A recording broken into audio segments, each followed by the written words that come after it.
Southwestern Family of Companies welcomes you to the Action Catalyst. Each week, our diversely and amazingly accomplished guests share their insights and inspirations to help us ignite our own. So let's invest attention together to breathe, to reflect and refocus, and decisively defeat that voice we call Mr. Mediocrity. Then let's enjoy moving forward to make a positive difference in our world. Privileged to be your host, this is Dan Moore. Well, welcome to the Action Catalyst. This is Dan Moore, and I am so delighted today that we're going to be spending some time with Andy Andrews. You're going to recognize him most likely for more than 200 appearances on national television. My guess is you're going to recognize his voice. He's done over 1,000 radio interviews, and if you spend any time at all listening to Sirius XM's comedy channels, you'll find that portions of his speeches have been excerpted there multiple times. They play every single day. And he's not a comedian. At least he says he's not. He is a prolific author, having written 25 books so far, translated into more than 40 languages. And among those are several New York Times bestsellers and modern classics. It's absolutely the right word. The Traveler's Gift, one of the most incredibly impactful books that I've personally read, as well as The Noticer, about a person named Jones, who has a big impact on the lives of people that he's there with. The Traveler's Gift was named on ABC's Good Morning America as one of the 5 books you must read in your lifetime. So if you're where you can take notes, or if you're not, remember this: Andy Andrews, The Traveler's Gift. I agree with that assessment. He's been to the White House on several occasions, and 4 different presidents have requested that he speak, and he has done so. He's also coached our nation's Special Operations Command for 8 years, and in addition, been part of 9 college football championship teams in a row. He's been a consultant to Fortune 500 companies, small businesses, and sometimes even entire communities who hire him to create a starting point for extraordinary results. There's a new book coming out in June. It's called The Bottom of the Pool, about thinking beyond our boundaries to achieve extraordinary results. And I love the quotation that one of the New York Times reporters said about you, Andy. Andy Andrews has quietly become one of the most influential people in America. So Andy, welcome to the Action Catalyst. Buddy, thank you, Dan. I appreciate it. I am honored to be here with you. Well, we are just delighted. Now, today, when we hear these tremendous accomplishments, the many places you've been all over the world, advisors to top people in every regard, it's probably difficult to realize that it wasn't always that way. Yeah, it's, just sitting here and listening to you say that stuff's kind of hard. One of the things I think I want to get my wife and go, listen to this, but it is, it's taken a long time. I can't help but think sometimes, people will come up to me and, after I speak or after they read a book, and they'll say, wow, I wish I'd have met you 30 years ago. And I'm like, no, you didn't want to meet me 30 years ago. I couldn't have helped you at all. So it's taken a long time, and I'm still on a journey of learning and seeking wisdom, and really thrilled to be here with you. Your background and, leading you to Southwestern, and then you being there as long, boy, that speaks so much to you and to Southwestern. And so very honored to be here with you. Well, we're privileged to be in a position of building character in young people for a very, very long time. And it is a great honor. But I wonder if you wouldn't mind carrying us back. I know when you were 19, you had almost consecutive crippling blows that hit you in your personal life, and sort of what happened and how you responded after that. Well, I was 19, and my mom and my dad died in the same year. My mom of cancer. My dad was killed in a car accident, which, same year. That was a crazy time, as you can imagine. But I've always had the ability to take a bad situation and make it worse. And I did. I made some bad choices during the time, and none of them really what you would look at and go, oh, disastrous, or there was no pathological thing. There's no addictions or anything like that. I just made little bitty kind of bad choices probably, more financially than anything, and ended up literally homeless before that was even a word. 35 years ago, nobody was talking about homeless people, but there wasn't a term anybody used, but I was living on the beach and sleeping under a pier and in and out of people's garages, which is not safe or smart, but I did. And, that was a crazy time. Mm-hmm. What were the steps you took to sort of pull gradually, because I know it doesn't happen instantaneously, Right. out of that mode, mentally as well as actions that you took? Because Well, the brain is the start of it all. yeah, I met this guy, an old man. You mentioned him earlier, an old man named Jones, and we didn't really know where he was from. We knew he was in and out of town, but we didn't know where he stayed when he was in town. Didn't know where he went when he was out of town. Didn't know how old he was. He was one of these kind of guys you look at and goes, he 80 or 180? We weren't really sure. And didn't know what was in the suitcase he carried around. But he was the first guy ever to tell me the truth about myself. And, when I say that, Dan, when you meet somebody who's having a hard time, what do? We we give them $5 or we put them on the prayer list at church, but rarely do we tell them things about themselves that might make them angry at us. And that's what he did. People say, so he made you mad? Oh, yeah, all the time. But where am I going? And I'm living under a pier. But, he created a thought process in me that lasts until this day. And, I was 22, 23 years old. And I don't know what you were like when you were 22 or 23, but I knew everything. I would interrupt him and I say, well, let me tell you what I think. And he'd talk and I'd say, okay, but I've been thinking. And he'd talk and I'd say, okay, but one thing you need to think. And one day he said, that's kind of dangerous. You need to be careful with that. And I said, what? He said, that thinking thing. He said, a lot of people live their entire lives and never figure out that you can't always believe everything you think. And that really stuck with me. It probably took 20 or 30 years to unpack it, but it stuck with me that a lot of the things that I thought, or a lot of things that I believed, there was more to it. And he started me reading biographies, gave me 3 biographies. And it was Winston Churchill, George Washington Carver, and Will Rogers. And I had never really liked biographies because they made me read them in school, I guess. And I was always kind of a Sports Illustrated person. But I remember that night, I knew they were biographies because that's all it had on the spine was their name, and I said, biographies? And he said, no, these are adventure stories. These are mysteries and romances and thrillers, and they're true. And I remember later reading the Winston Churchill one, and I wasn't even really intending to read it, Dan. I was kind of getting into it just so that because I knew he would say something, so I could say, yeah, I'm reading Churchill. But I remember reading right at the very first that he met some little girl and it said that one day she was to become his wife. And I remember thinking, well, there's the romance. And then, every chapter would end with, and if he had only not gone through the door, Winston would have never. And I remember thinking, well, there's the mystery, and then the World War II stuff started, and there's the thriller. But I got hooked on these books, and I knew that I was thinking that way because he had put that, in my mind, that adventure, romance, thriller. But I understood that I was still thinking that way. It still pushed me into that. And so I ended up reading over 200 biographies, from somebody who wasn't interested in them at all to somebody who was fascinated by these lives. And I began to ask, is there something somebody can do? I mean, were these people just born this way?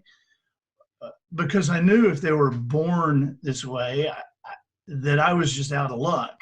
Mm. But was there something they could do? And, what did they do? And how long did it take them to do it? And so, I eventually came to understand 7 different principles that were apparent in these people's lives. And those eventually became the 7 decisions in The Traveler's Gift, which, as you know, is a story about a guy going through a tough time, and the dad gets to travel through time, meeting with 7 historical figures who are going through a tough time in their own life. Gets to be with Anne Frank in the annex, and with Truman while he's determining what to do to end the war. And so each of these 7 people give him a different principle that if he puts it in his life, things will change. And that's the story of The Traveler's Gift. But those 7 principles came as a result of me living under a peer. Wow. And you were able to take that push that you got from Jones with the questions that he would ask you and the way he would confront your own thinking when it wasn't right, and take advantage of that. And that first 3 biographies led to 200. So sometimes taking the right step gives us momentum. It does, and it gives us a desire, and that momentum is so important because, we've heard about football teams or basketball teams, wow, they've got the momentum. And, in our personal lives, we need momentum too, because momentum actually, it allows you to perform better than you really are. When you have momentum, you actually perform better and produce results that are better than you really are. But when you lack momentum, you perform a little lower than what you really are. Mm-hmm. Now, along the way, you must have had times when you lost your momentum, when you hit a brick wall or are blindsided by something in your business, or as you grew, somebody disappointed you or somebody didn't come through with a promise or a commitment. What did you do when you hit these brick walls, Andy? Because all of us do. And that has been, that wasn't just then, as you know, that's a constant. I really have come to understand that we're all either in a crisis, coming out of a crisis, or headed for a crisis. That's part of being with us on this planet. And I was talking to somebody the other day that that said, that they were going through the worst time in their life. And I said, well, I think I have done that too. I think I have. I said, we won't really know until I'm gone. I said, but I think I have gone through the worst time of my life. I said, one thing you can be certain of is that everybody has one. Mm-hmm. If you look at a life and examine it from birth to death, we could all go, okay, there it was. There was the worst time. And one of the things that you ask, what do I do when I have these things happen or I go in these crisis modes? There are 2 things. One thing I do and one thing that I remember. The thing that I do is something. Something. Yeah, people ask when they get in these tough situations, they go, what do I do now? What do I do? And most people, when they don't know what to do, don't do anything. Mm-hmm. And the answer is always something. Now, you can take it from there. You can't do everything right now, but you can do something right now. And if you're looking for answers, ask good questions, okay? Because the quality of your answers will be determined by the quality of your questions. If you are asking bad questions, you're going to get bad answers. And I'm not necessarily talking about when we're seeking wisdom from somebody else. I'm talking about these things that we say to ourselves during these times. And I'll tell you, it's curious that we talked about The Traveler's Gift, because that was the period of time in my life that I actually learned this lesson. Because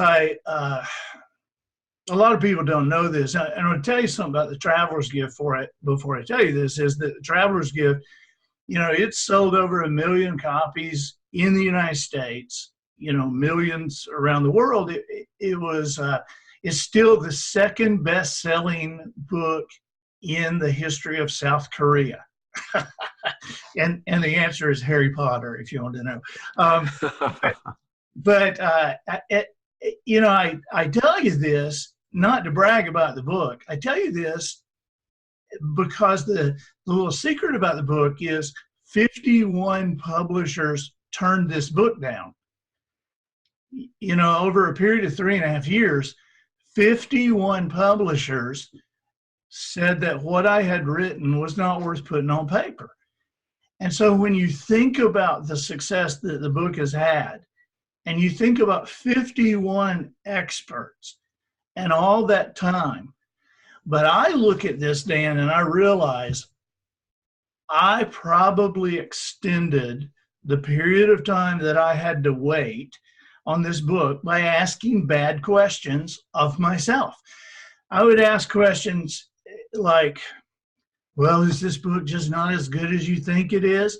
And of course, my subconscious immediately, when you ask a question, whether it's good or bad, your subconscious immediately goes to work answering that question. And so I'm going, is this book not as good as I thought it was?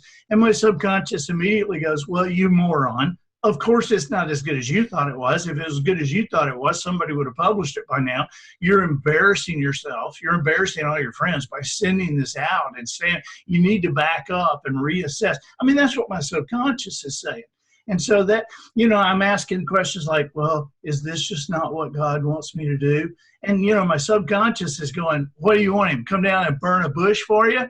What do you want? You want him to come in and slap you around a little bit? Of course. This is, and my answers made me more tentative sending it out and less confident. And I think took the time. I finally asked a question out of frustration that was a good question. And the question I asked was, man, can you go around publishers? Is there anybody more powerful than a publisher? And just like that, I had the answer. It's like, yes, a publisher's wife. And literally a week after I got the manuscript in the hands of a publisher's wife, we had a deal on the book. And that was after 3.5 years. And so, when you are in a tough time, you got to remember to ask good questions, questions that will move you forward. The quality of your answers will be determined by the quality of your question. And the second thing I do is to remember that there is a proof of hope. Even in the worst time, not just an encouraging word about hope, but proof. And that is to remember that even in the worst time of your life, you're breathing, which means you're still here. And if you're still here, then you haven't accomplished what you were put here to accomplish. And if you haven't accomplished what you were put here to accomplish, that means your very purpose has not yet been fulfilled. If your very purpose hadn't been fulfilled, that means the best part of your life is still ahead of you. The most rewarding part of your life, the most important part of your life is still ahead of you. There's more laughter to enjoy, more success to earn, more children to influence, more people to help. There is more, and there's proof of it just by the virtue of the fact that you sit here and breathe. I am so already fired up by the things you're sharing, Andy. They're so right.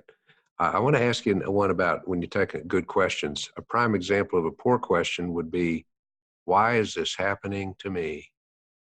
Right. Because the subconscious mind will say, because you deserve it, you idiot. And then That's right. That's right. The negative loop. Yeah. Why is this happening to me?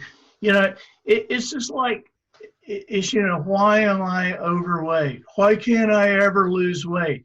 And you think about the answers your subconscious gives. Well, your mother was that way, and you have no discipline. But an example of taking that same question and turning it into something your subconscious can work on in a positive way is, how can I regain the shape I had 5 years ago or in college? How can I regain that shape and have fun doing it and not be hungry all the time? Okay, well, now let your subconscious work on that one. Yeah, because it's a big problem solver if we put the right problems to it. Exactly. It goes to work. Along the way, Andy, with so many accolades, so much success, many people get a temptation to kind of coast a little bit. They just say, let this momentum just keep carrying me. There's a creature called Mr. Mediocrity that talks in people's ear. What do you do to slap down Mr. Mediocrity and not really listen to all the accolades and keep growing? Well, whatever success that I have had,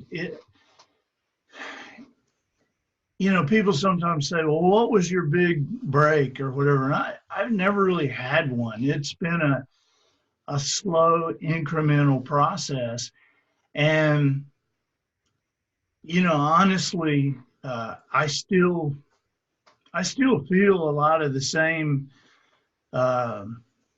feelings that I felt when I was under the pier. I'm still kind of nervous about tomorrow in a way. I mean, not about, I have certainty in what I'm doing, and I have certainty in where I'm going.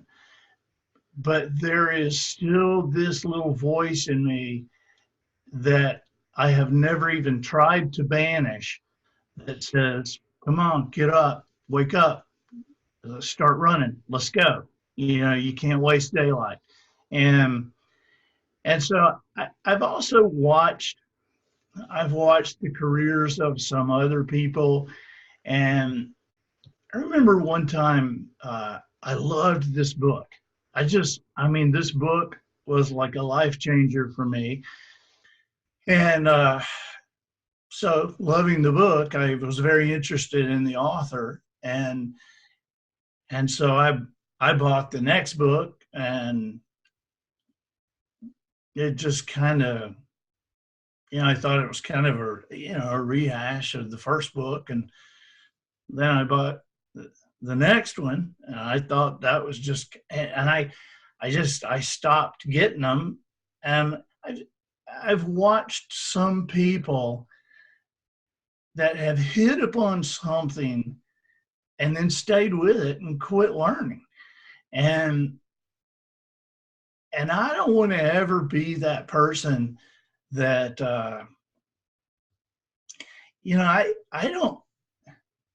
I don't feel like an expert at stuff. I'm really still, I'm taking seriously the seeking wisdom thing. And, I'm still trying to understand. My prayer every day is God, help me to understand some things that you want people to understand, that if they did understand, they would live the lives that would be the best for them. And God, please give me simple ways to explain complicated things that are confusing people. And so I'm not, it's funny that I've had a hand in, football stuff, because I don't really know a whole lot about football. I mean, I'm a fan, but, I work with companies. I don't know tons about the industries, but I have learned some about people, and that's what I get after every day, is an understanding and a way to explain things that confuse people. And usually the things that complicate our lives are ourselves. Mm-hmm. We get in our own way. This is just so great. And the simplicity with which you share things. I'm just going to briefly go through the 7 principles in the Traveler's Gift. Be responsible and make a decision. You've done that. Seek wisdom. Listen to people that are there. You've done that. Be a person of action. Just as you say every day, it's time to get moving. have a decided heart in the face of rejection. 51 publishers. You're twice as good as J.K. Rowling, who did Harry Potter. She was only rejected by 25. Choose to be happy. Perhaps one of the most encouraging one is forgive. Focus on anger resolution, not anger extension. Boy, our Lord, our world needs that today. And then persist without exception. You talk about biographies. I think these principles could be a biography of Andy Andrews. Well, right, maybe one day I'll do one for my boys, but I don't. I really enjoy watching the lives of other people and being able to help where I can. I feel like I've been allowed to experience a lot of stuff, a lot of the tough things that happen in life. And I think, I even look at the death of my parents and even today when I run into somebody who has just lost somebody, I realize that I have experienced, there's only two ways that people generally experience the death of a friend or a family member, and that is kind of a long drawn out thing, and the other one is an immediate thing, and so I have experienced that long drawn out thing with my mom. My mom had 17 surgeries and it took years, and we all knew she was going to die, and everything was said. And then my father, it was a call in the middle of the night.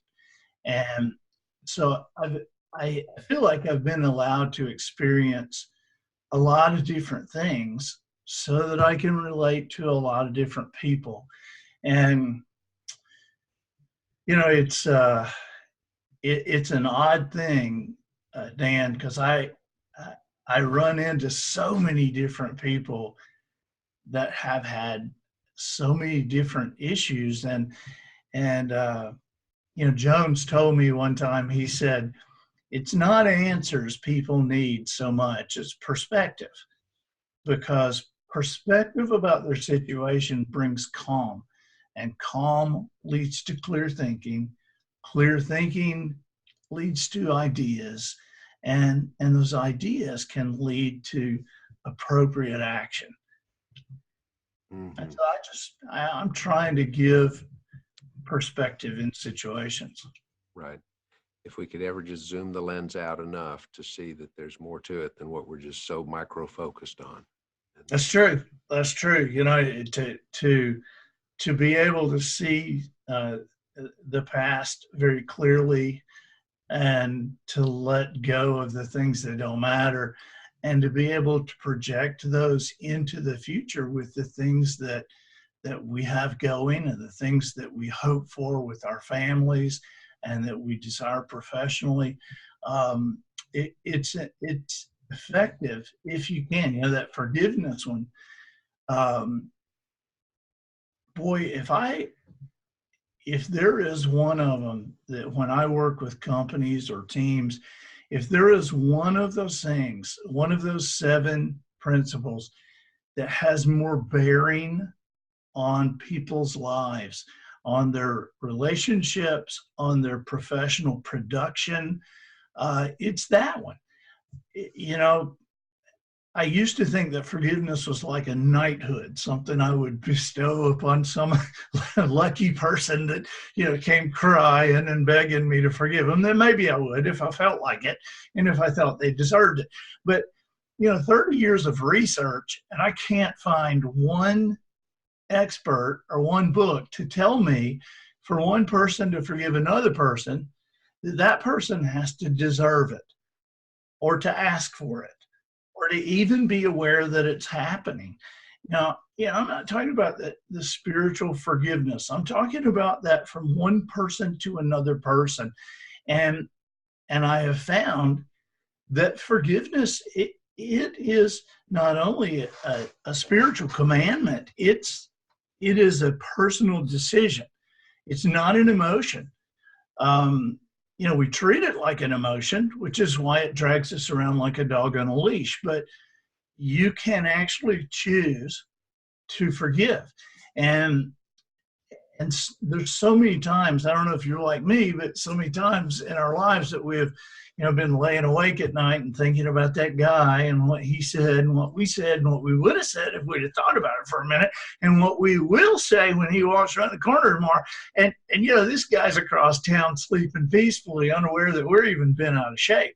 And so whose life is it ruining?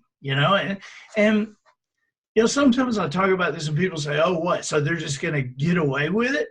And nobody's getting away with anything. You really have to discern the difference in forgiveness and trust, because that's two different things. Forgiveness is for us. Trust is about them. Remember, they don't even have to know they've been forgiven. They don't have to deserve it. They don't have to ask for it. And so forgiveness is about the past. It's about us doing away with the past so we don't drag it along with us. Trust is about the future. Do you forgive somebody who steals from you? Sure. Do you continue to do business with them? Probably not. Do you forgive somebody who lies to you? Yeah. Do you continue to believe everything they say? No. And so, forgiveness is about us. And we can also forgive ourselves. If you've been forgiven, to drag around the things that you have done. I don't know about you, me, all the people who have offended me in my life, nobody has ever disappointed me as much as I have disappointed me. And I couldn't even lie about it. I knew everything I'd done, right? And so how do you get away from that? Well, you really can lay down the sticks and whip you've been beating yourself over the back and neck and shoulders with. You can lay those down and forgive yourself and move on. And, whether you are holding a grudge against yourself or holding a grudge against another person, it will affect your life in a dramatic way. You may not understand what is happening, and other people may not understand what is happening, but I want to tell you something. Just like a dog can sense fear in people, people can sense bitterness in other people. And they don't always know what they're seeing, but they don't do business with it. And they don't stay married to it forever. They don't date it again.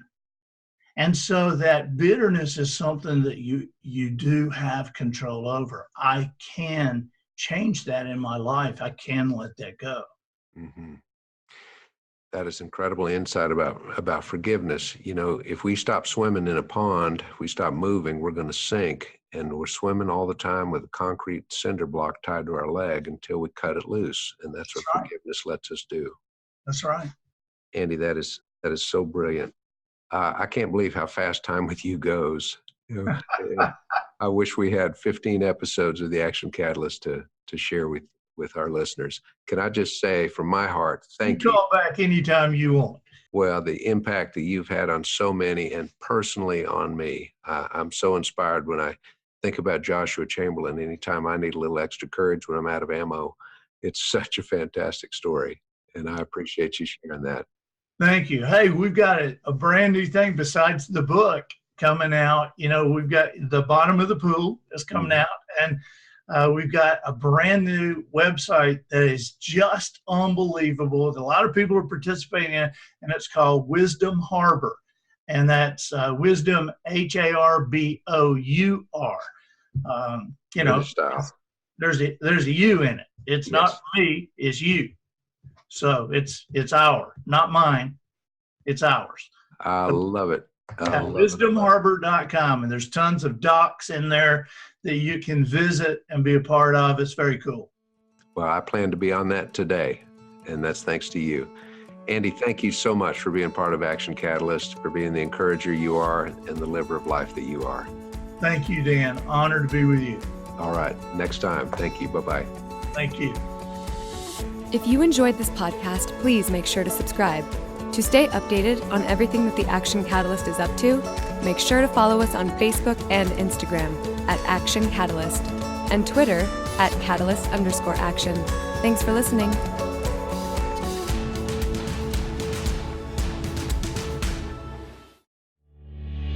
This episode is sponsored by Southwestern Coaching.